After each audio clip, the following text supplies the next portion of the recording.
Part 1. The elegant click of high heels echoed through the marble corridors of Blackwood Industries.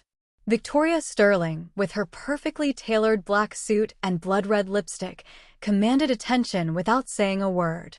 Her emerald eyes held secrets that could bring empires to their knees, and today, she was ready to unleash just one of them. James won't know what hit him, she whispered to herself, a slight smirk playing on her lips as she approached the boardroom.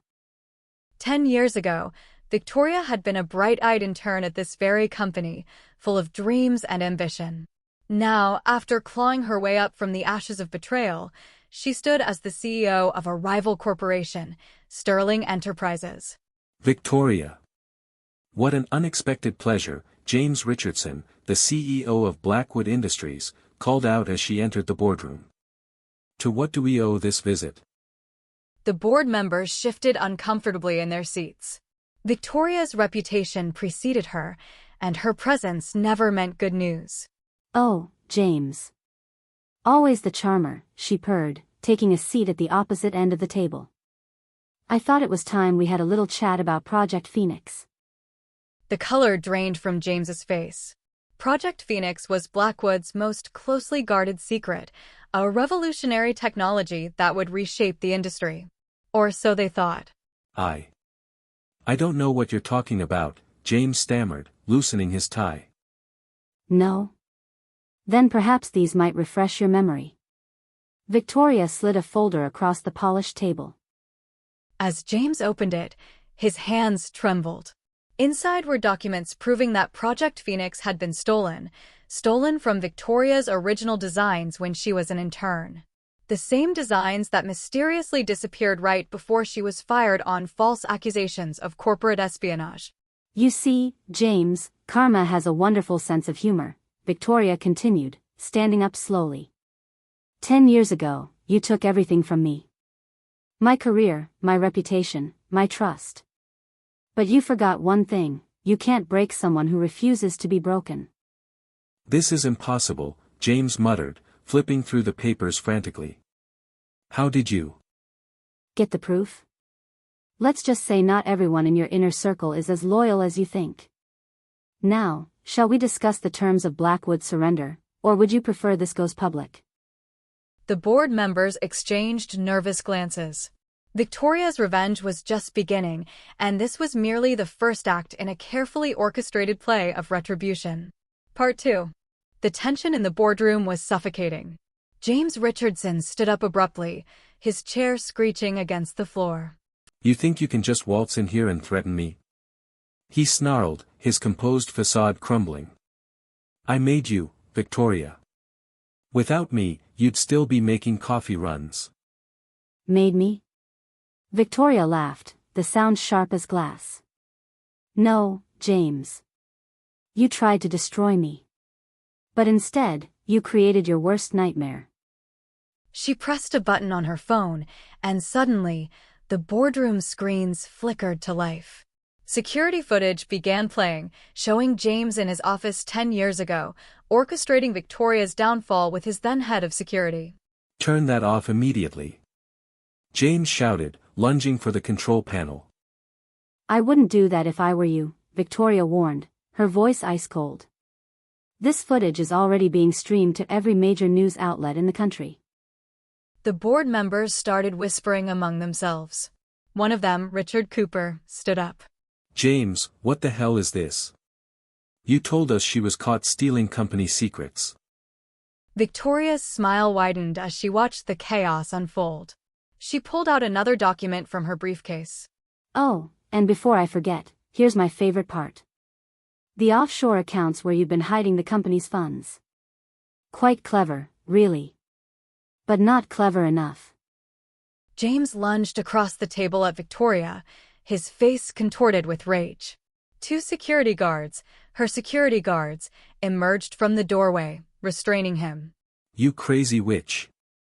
I'll destroy you for this. No, James. You already tried that.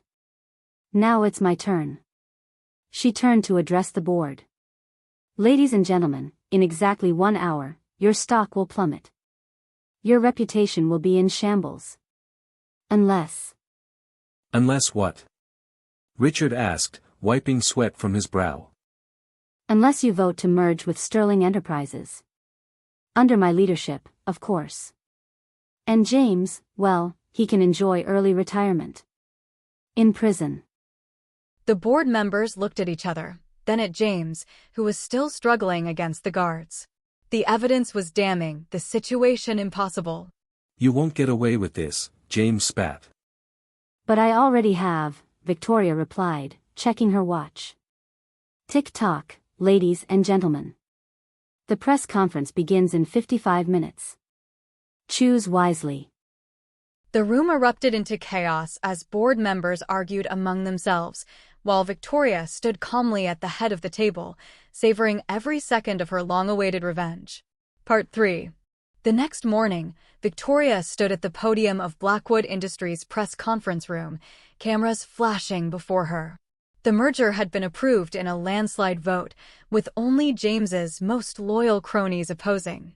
Today marks a new chapter in corporate history, she announced, her voice steady and powerful. Sterling Blackwood Industries will revolutionize the market, bringing innovation and integrity back to the forefront. In the back of the room, James was being escorted out by federal agents, his handcuffs glinting under the fluorescent lights. But Victoria's revenge wasn't complete, not yet. And now, I'd like to acknowledge someone special, she continued, her eyes finding Sarah Matthews in the crowd, James's former assistant who had helped destroy Victoria's career. Sarah, would you join me on stage? Sarah nervously made her way forward, clearly expecting some kind of recognition.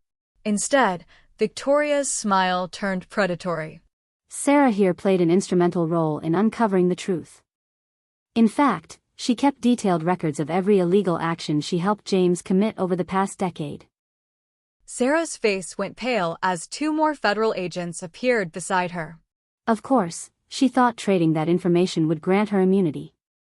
Unfortunately for her, conspiracy and perjury are serious crimes. You promised me protection. Sarah screamed as the agents led her away. Like you promised to testify on my behalf 10 years ago? Victoria replied, loud enough for the cameras to catch. Karma really is fascinating, isn't it? The reporters went wild, cameras flashing frantically. Victoria maintained her composed smile, but inside, she was savoring every moment.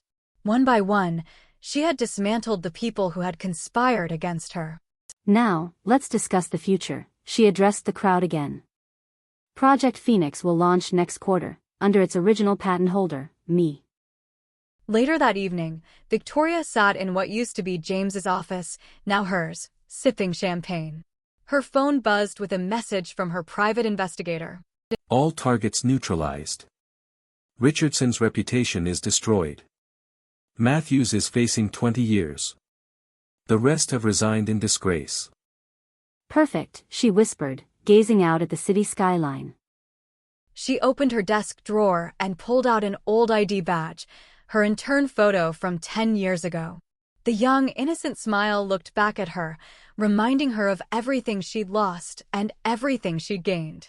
Never underestimate a woman with nothing left to lose, she toasted to her younger self, finally closing the chapter on her decade-long quest for justice.